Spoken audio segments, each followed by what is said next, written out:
On dit que c'est sur cet arbre que Fidel Castro a tiré il y a plus de 50 ans pour tester les armes de sa guérilla. Nous sommes à Cuba, dans la Sierra Maestra, un lieu mythique pour les partisans de la révolution qui attire de plus en plus de touristes.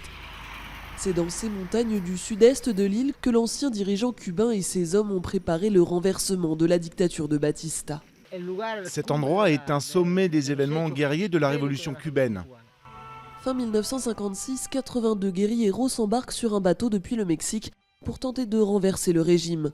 Mais la tentative de débarquement échoue et la plupart des hommes meurent au combat.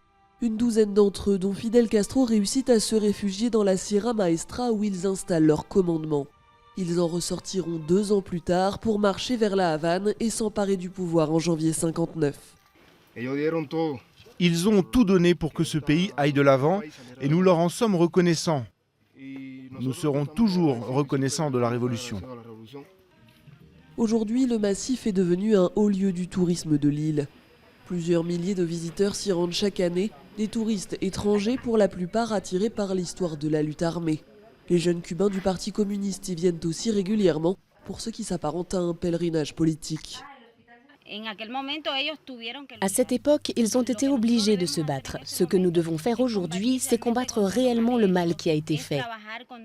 C'est-à-dire travailler avec les jeunes pour que nous connaissions notre histoire et ses racines, pour que nous soyons de meilleurs révolutionnaires, de meilleurs communistes. Avec environ 2 millions de visiteurs par an, le tourisme est aujourd'hui un pilier de l'économie cubaine.